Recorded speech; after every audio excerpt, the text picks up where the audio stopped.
เอาไม่สูงขากูก็ไม่สูงขนอง เมื่อในก็ขาวก็ดีไลมีมันนิดหนึ่งนะครับเมื่อไหร่แต่ว่าอุกนี่พี่น้องเขา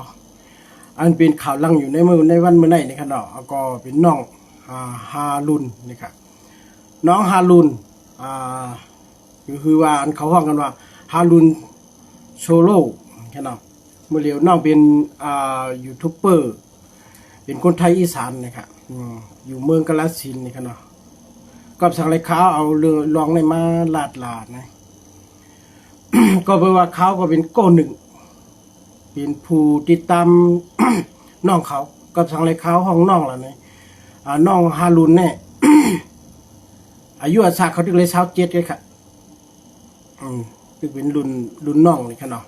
27เนี่ยพี่น้องใต้กำบันนำกำพองก็เจือนฮู้จักก็มีดังนำเลยนะขออ่านไปฮู้จักก็ที่มีดังนำก็สั่งเลยเขาเอาลองในมาลัดนี่พี่น้องเขาเนี่ยก็ปือว่ามือเลียวก็เป็นข่าวหลังก็มีคนสนใจและมันก็ก่อนมันติดตามหึงก็มีก็อันนี้ก็ย้อนขอแสดงความเสียใจนะครับเนาะกับครอบครัวของน้องฮารุนนะครับก็มันก็จะฮู้จักมือมันเป็นข่าวหลังและเข้ากับตัวคลิปของเขานี่ครับเขาเป็นยูทูบเบอร์นี่ครับเป็นยูทูบเบอร์ลีรอบโลกทั่วโลกนะครับ50กว่าประเทศ50กว่าเมืองนี่ครับเนาะก็การก่อนเขาที่มาลัดนี้ลองอันมือเหลียวน้องมันเลยเสียงกามกว่าเย้านี่ครับเนาะก็การตอนที่มาถึงเดียนว่าเสียงกามในเขาฆ่ากับด้วยปืนวันหลังของน้องฮารุนนี่ครับเนาะกับสังลาเนี่ยก็ปือว่าน้องฮารุนเนี่ยเขาเป็นคนทุกอย่างเป็นลูกอ่อนเดียนทุกอย่างขันใจคนผ่านนี่ครับเราง่ายๆสีเป็นคนเดียนสู้ต่อสู้จัดปานตัวเจ้าเก่าสีต่อถึงวันเมื่อไหร่ก็เปิดสังลาในมืออ่อนตั้งมือตอนเล็กๆในพออยู่จอมตั้งพอตั้งเมเป็นคนทุกอย่างขันใจคนผ่านนี่ครับเนาะก็กาปอทำอะไรสิ่งกรรมกว่า8สีเมก็ทำอะไรปล่อย8มันกว่านะครับเนาะน้องฮารุนเนี่ยทำอะไรก็อยู่จำนายเขาเหมือนเช่นว่าอาศัยพึงอิงอยู่จำนายเอานายเฮ็ดเมสีตั้งแต่เรียกมาแล้วก็เฮียนมาก็ไม่ขึ้นมาปอใหญ่ปอสูงเงาตัดที่เฮียนกว่าแทงในทำมีเงินนะครับเนาะมีเงินแต่ที่เฮียนก็เปือว่าเป็นคนทุกอย่าง แล้วก็นายเขาก็ลุมลามันก็เฮียนก้อยการในขยามเฮียนในน้องในก็เป็นคนเตียนต่อสู้กับจัดปานตัวเจ้าเก่าทุกข้าเป็นคนทุกอย่างนั่นน่ะหนังคือตีเลยมีเงินเลยมีการเฮียนการสอนนะครับเนาะน้องก็เฮียนเถแล้วก็เหตุการณ์ปานี่ครับกลางค่ำมาก็เหมือนจึงว่าหาขายของออนไลน์ว่าสั่งว่าจังไหนนะครับกำไรก็เหมือนจึงว่าที่เฮียนตกว่าเที่ยงมีเงินเยอะสิจังว่าขอเหตุการณ์โรงงานไร1 วัน300 บาทนี่ครับเนาะ1 วัน300 บาทสิกำไรสำมี การแล้วก็เหมือนจึงว่าเฮว่าเข้าแข่งขันชิงทุนเนาะชิงทุนการเฮียนนะครับไปการน้องทำเข้ากับชิงทุนการเฮียนอะไรการเฮียนมาปุ่นตาเลยค่ะเขาเฮียนจุฬานะครับเนาะแล้วก็น้องฮารุนนี่ก็ทำอะไรกว่าเฮียนจุฬาสีทำอะไรจบปริญญาสีมาออกมาเหตุการณ์โรงงานครับว่านั่นแหละ1 วัน300 บาทสีกำในกลางใจอันกว่าเฮียนกว่าสอนมานั่นสีวุ่นว่าตัวเจ้าเก่าใครเปลี่ยนใครเฮ็ดจอมตั้งอันเลยกว่าเฮียนกว่าสอนมาไงครับการกว่าเฮียนกว่าสอนมันในใจเนี่ยเป็นลองเฮียนหู้การเอาจัดปานก้นเฮาหลวดเลการเฮ็ดการสร้างการอยู่การกิน เลการเฮียนหู้เกี่ยวกับเลยลองเจอจัดของกวนเตียนอยู่อันเปิ้นห้องเพื่อเป็นกำมันนำบนห้องว่า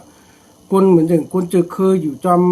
ร้อยจอมหลาอันเปิ้นห้องว่าชาติพันธุ์ทางสิงเด่นกันเนาะแล้วก็สินเวียดล้อมด้วยนะครับ มันเฮียนได้สีก็ไม่ความผันมันยิงอ่านใครเป็นกุนเหล่นี่ครับก้อยกากำไรมันครูตั้งใจเหตุการณ์เหตุงานมาสีลองในเก็บเงินไหลมาประมาณหมด3-4 แสนนี่ครับเนาะก็เปื่อว่าฮารุนเนี่ยเป็นคนดีอันถี่กินถี่ย่ำนี่ครับเนาะตั้งใจเหตุการณ์ก้อยกาลองกินลองย่ำเนี่ยว่าไว้อายุอย่างสีวนในมากำแต่กำตั้งแต่วันตั้งชุดแต่มือมันตีเป็นยูทูบเบอร์นี่ค่ะเนาะยาวก็เป็นลองสนใจอันเฮ็ดคลิปการหลีในหลีจอมในเมืองไทยก่อนหลีในเมืองไทยเหมือนจังว่าก่อนหลีจอมนือลอยนือลากว่าหาด้วยเป็นคนเป็นเจ้าคือชนเผ่ามันจังว่าเจ้าคือลอยคือหางจังนี่ค่ะเนาะกว่าหาหลีกว่าหาเฮียนฮู้ไปหันนี่ค่ะเนาะว่าเปิ้นเอา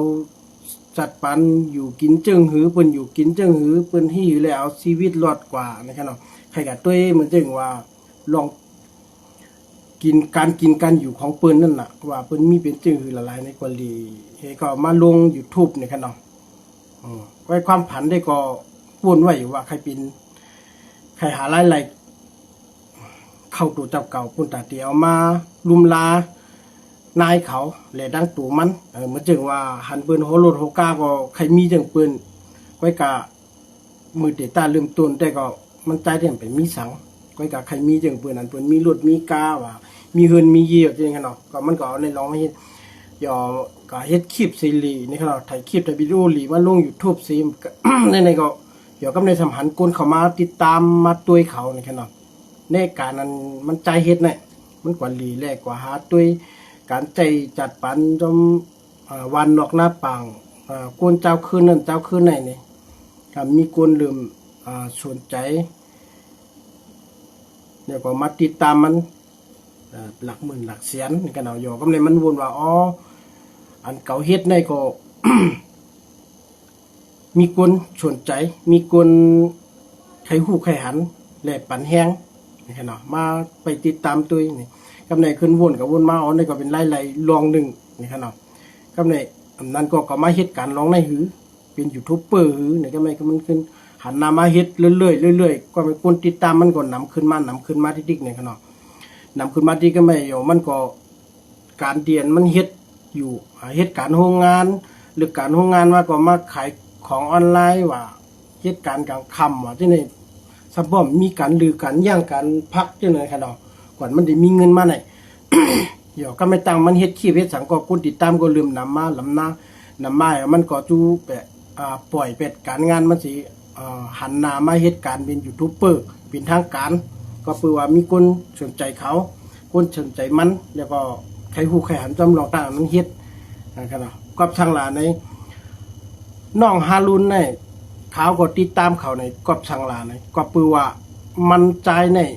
เหมือนจึงว่าเป็นยูทูบเบอร์สายท่องเที่ยวกันเขาว่านั่นเนาะเป็นยูทูบเบอร์กุนหลีเมืองพอเขาขัดด้วยคลิปเขาในตีเมืองแล้วห้อมยามกว่าตีเมืองแล้วห้อมยามหันในมันดีกว่าลีกว่าไทยวิดีโอ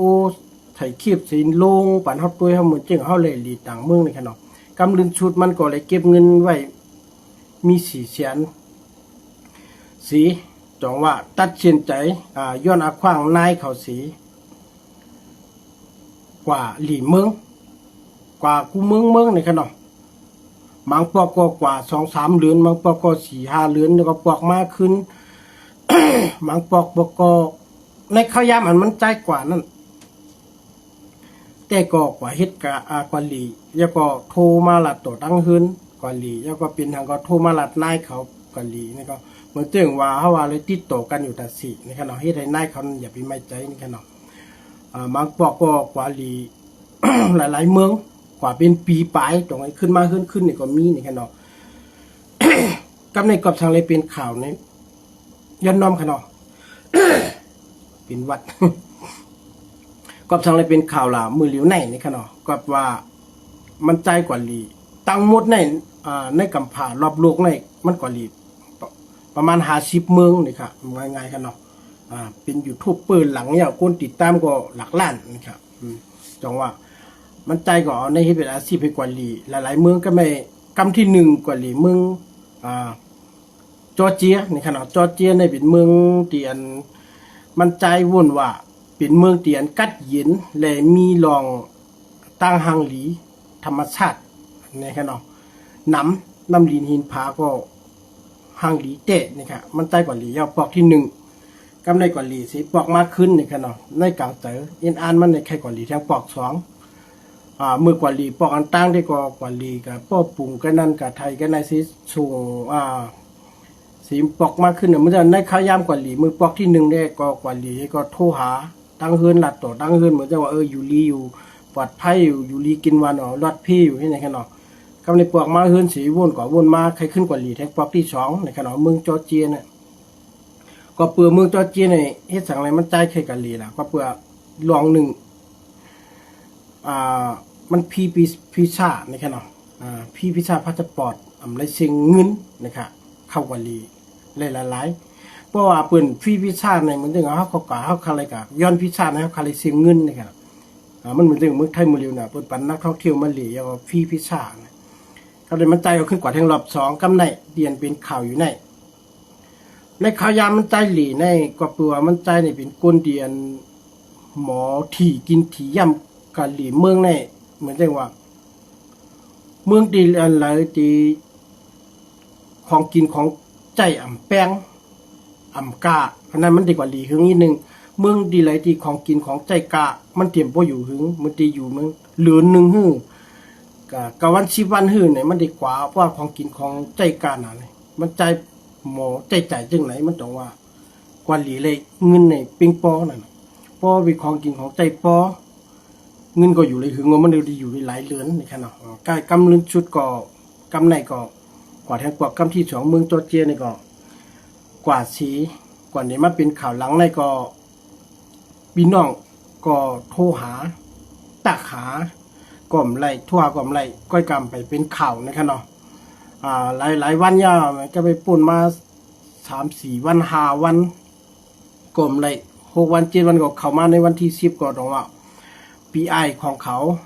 เตียนอยู่ดังเมืองไทยเนี่ยแต่ตั้งนายเขานั่นนะครับเนาะปีไอเขาก็จุ่ม10ออกข่าวหรือว่าต่างลงพิษผู้ก่อนไล่ว่า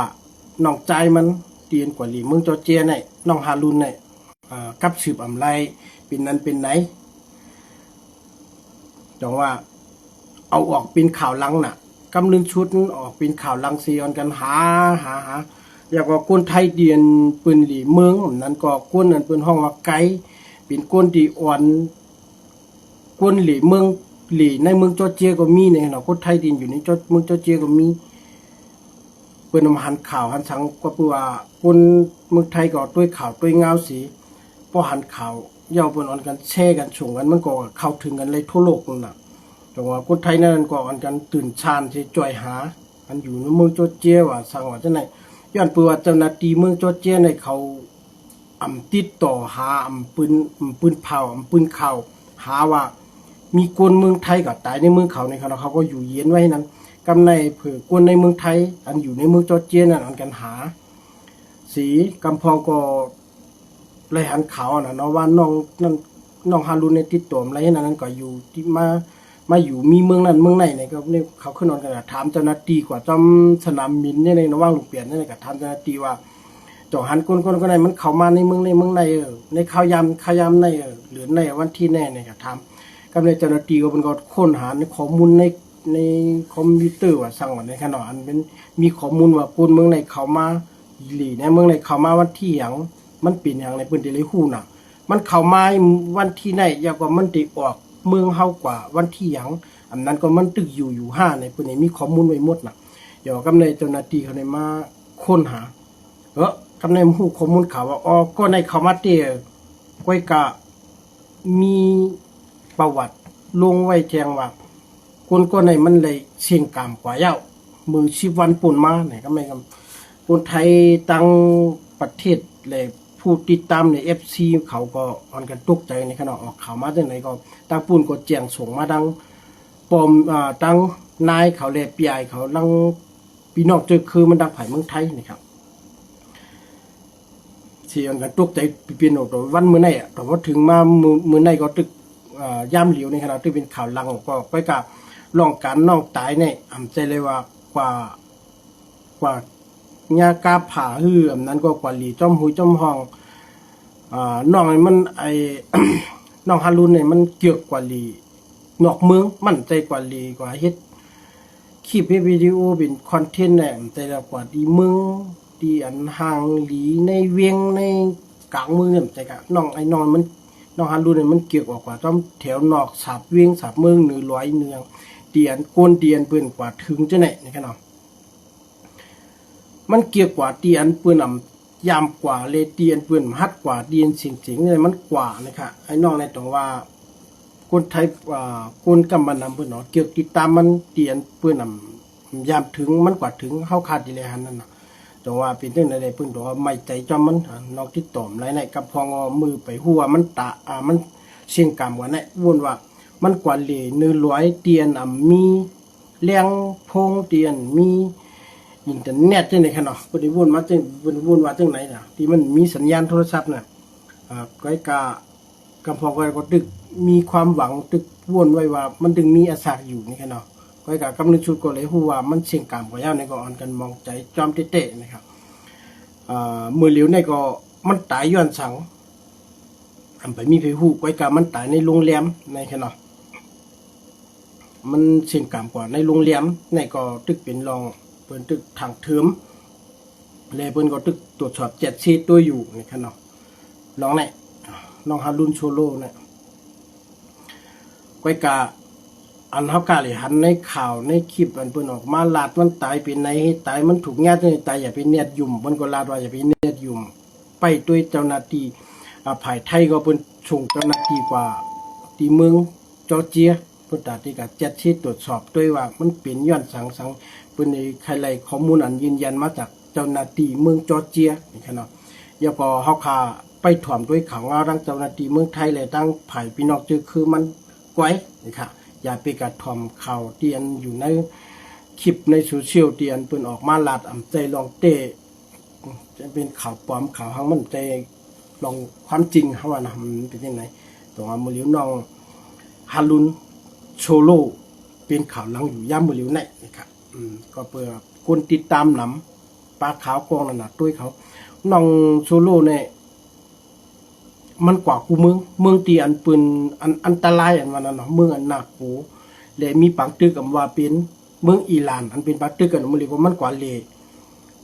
อิหร่านแล้วก็แถวเมืองนึงอย่างก็มั่วปากีสถานเมืองอิหร่านเมืองปากีสถานมันจับกัน2เมืองนี่เป็นเมืองเตียนลีโกในคั่นเนาะย้อนปืนสังหลานนี่เป็นเมืองเตียนปืน บ่เป็น เขาใกล้หัดข่าวได้เป็นจุ่มเมืองเตียนเป็นใกล้เป็นก้นก่อการให้อันนั้นกันเนาะเพราะว่ามันกว่าลีในเจ้าหน้าที่ซึกของเมืองปากีสถานหน่อยสังในโปลิปากกองให้ไปจอมกุลมันกอกป่ามาเพราะว่ากว่าลีเมืองเขาในเขาเด่นปันขาดสายตาลีกูได้เตะนะครับเนาะมันกว่ามันก็ฮัดเตะ